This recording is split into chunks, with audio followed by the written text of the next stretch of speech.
Assalamualaikum warahmatullahi wabarakatuh. Kami dari kelompok 4 ingin mempresentasikan tentang aplikasi toko elektronik. Sebelumnya, perkenalkan dulu kami. Saya sendiri Nia Ramadhani. Saya Audi Jasinoga. Saya Abdul Aziz. Saya Anja Alamsyah. Saya Muhammad Syahn Al-Fatih. Langsung saja kita ke presentasinya. Oke. Yaudah. Jadi, jangan di depan banget. Oke, sekarang kita bahas latar belakang dari aplikasi ini. Kenapa sih kita buat aplikasi ini? Jadi ada masalah pencatatan manual di toko elektronik. Toko elektronik menjual barang dengan harga tinggi dengan stok yang harus selalu akurat. Pencatatan manual membuat pemilik usaha rawan salah hitung stok, sulit melacak riwayat transaksi pelanggan, dan lambat dalam menyusun laporan penjualan. Jadi dari aplikasi ini kita bisa lihat kalau misalkan stoknya tuh selalu nggak akurat, pencarian datanya lambat, laporan tidak real time. Jadi kita buat aplikasi ini biar kita memudahkan untuk lihat stok secara akurat, terus cari datanya juga nggak kelamaan, jadi cepet, satset gitu, jadi lebih efisien dan efektif. Jadi laporan juga bakalan real time. Oke? Cut lagi, lanjut. Apa yang ingin dicapai? Manajemen barang.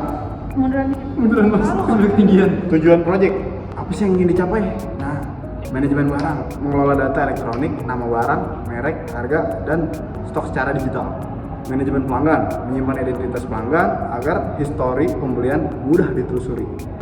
Transaksi penjualan, mencatat penjualan dari pembelian barang, jumlah beli, hingga pembayaran tunai. Riwayat dan rincian, menyajikan riwayat transaksi beserta rincian detail tiap penjualan.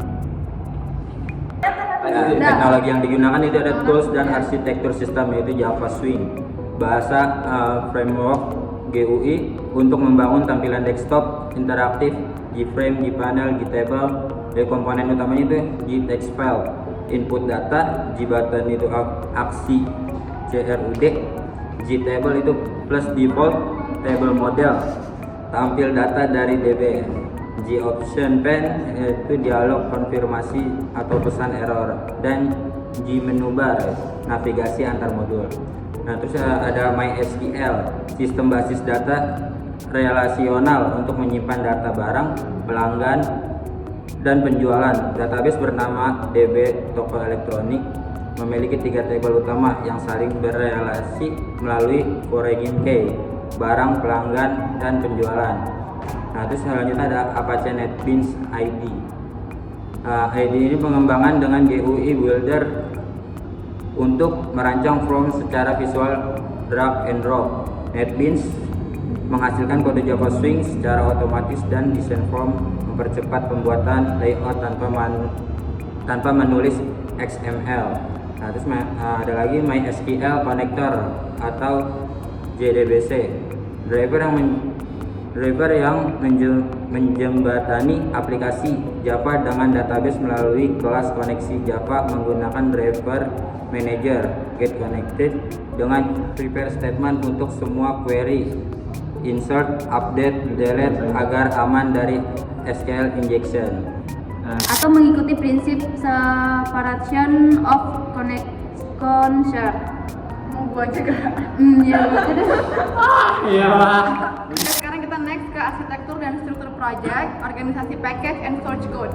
Source code di organisasi per package sesuai fungsinya di dalam folder source, atau mengikuti prinsip separation of concern. Setiap package berisi satu Gframe utama yang bertanggung jawab atas satu fitur, sehingga kode mudah dipelihara dan dikembangkan secara terpisah. Jadi di sini ada form barang.java, yaitu untuk kelola data barang elektronik. Yang kedua ada pelanggan, yang nama formnya itu form pelanggan.java yang fungsinya untuk mengelola data pelanggan. Ada juga penjualan, yaitu penjualan barang.java untuk transaksi penjualan dan keranjang. Di sini juga ada rincian transaksi.java, yaitu fungsinya untuk melihatkan detail rincian per transaksi yang sudah dilakukan oleh pelanggan. Terus ada riwayat juga yang fungsinya untuk melihatkan riwayat seluruh transaksi, dan koneksinya juga ada Java untuk kelas koneksi JBDC ke MySQL. Jadi buat konektornya via database-nya yang udah kita input itu kesimpan di database di MySQL kita. Oke, next. Baru lanjut. Ang deh balik. Ang mau betul lampau. Dan dalam ke struktur database-nya, yaitu rancangan tabel toko elektroniknya. Di sini ada barang, di barang itu terdapat ID barangnya, nama barang, merek, harga, dan stoknya. Sedangkan di pelanggannya itu ada ID pelanggan, nama pelanggan, alamat, dan nomor HP. Di penjualan itu ada ID penjualan, ID pelanggan, ID barang, tanggal penjualan, jumlah beli, dan total harga. Penjualan berrelasi ke barang dan pelanggan melalui forex key atau relasi ini memastikan integritas data. Transaksi tidak bisa diinput jika ID pelanggan atau ID barang tidak terdaftar di tabel induknya. Tipe datanya itu menggunakan init, auto, increment atau harga dan total harga menggunakan desimal. Tanggal penjualan menggunakan date time, default, current, dan timestamp. Current timestamp. Nah, itu dia. Lanjut. Gitu. Enggak. Ini pelajaran. Oke, lanjut. 1, 2, 3. Kita masuk ke bagian tabel-tabelnya. Nah, di tabel yang pertama ini kita punya tabel barang. Nah, di sini tuh kita bisa masukin data-data barang yang ingin kita masukin nih. Kayak buat atributnya sendiri nih. Di sini ada ID barang, nama barang, merek, harga, dan juga stok. Kayak buat visualnya sendiri tuh ada di sini ya. Kayak gitulah bentukannya. Nah, untuk buttonnya sendiri ada 3. Yang pertama ada simpan, ada edit juga, ada hapus. Next.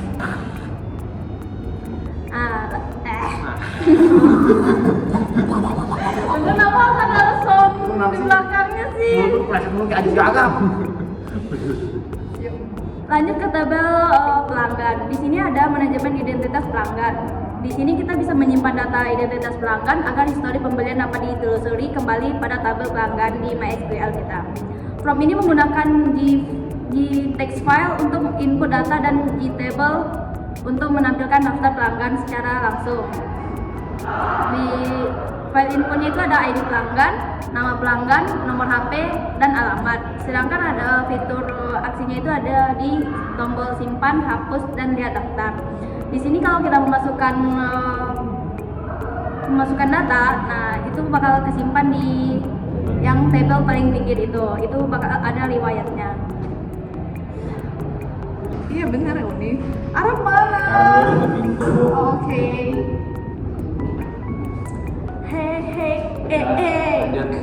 Oke, sekarang kita next ke tabel transaksi penjualan. Di sini namanya tabel penjualan.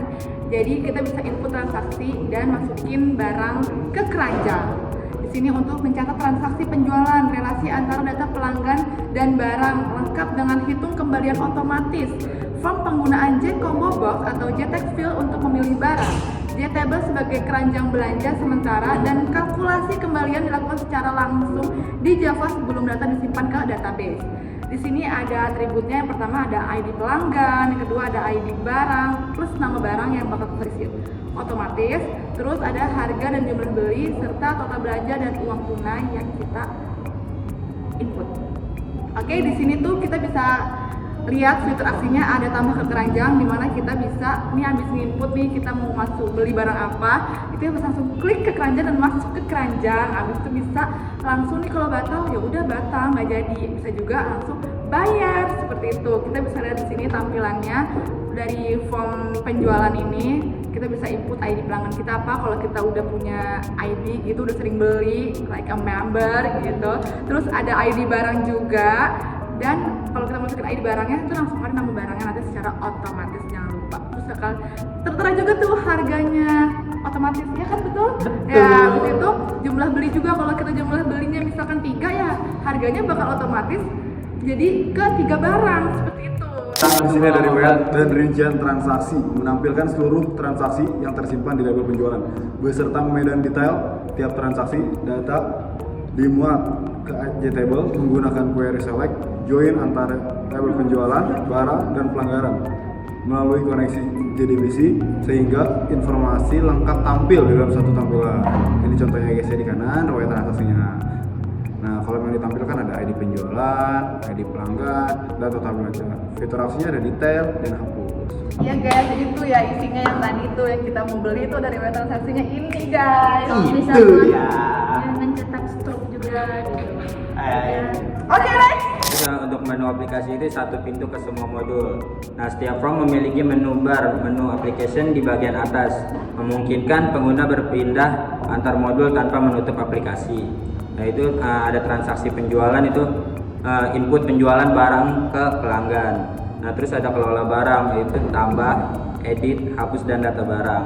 Nah, terus ada lagi ID pelanggan, kelola data pelanggan yang terdaftar. Nah, terus ada riwayat transaksi. Nah, terus itu ada lihat dan hapus riwayat penjualan. Tuh. Oke. Oke, next. Guys, sekarang kita bahas untuk alur kerja dari sistem yang aplikasi yang telah kita buat. Dari sini kita bisa buka aplikasi yang udah kesambung nih kan dari admin-nya itu ke MySQL database-nya. Jadi kita bisa lanjut nih ke kelola data master. Jadi kita bisa input semuanya, input, hapus, simpan tadi, masukin ke keranjang dan itu semua kita bisa kelola dan gak usah takut-takut nanti di database-nya nggak bakal keubah, pasti bakal keubah karena kan tadi sudah kesambung. Next kita bisa pilih barang dan pelanggan. Jadi maksudnya itu sebagai user itu bisa milih mau beli barang apa aja, terus bisa lanjut lagi ke hitung dan bayar. Apapun yang udah diinput sama user nih, beli barang apa, harganya berapa, itu kan bakal kehitung secara otomatis nih. Habis itu bisa langsung ke nomor 5, yaitu langsung kesimpan ke database. Dan itu setelah tersimpan di database juga jangan khawatir karena ada juga form riwayat tadi. Jadi kita bisa melihat riwayatnya. Udah.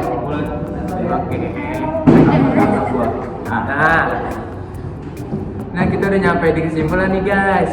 Nah, akhirnya untuk kita di akhir ini kesimpulan kita dapat hasil dan manfaat aplikasi yang kita telah buat. Yang pertama, aplikasi mengintegrasikan 4 modul utama, yaitu ada barang, pelanggan, penjualan, dan riwayat dalam satu sistem desktop yang konsisten. Yang kedua, penggunaan MySQL dengan relasi foreign key memastikan data barang, pelanggan, dan transaksi saling terhubung secara akurat.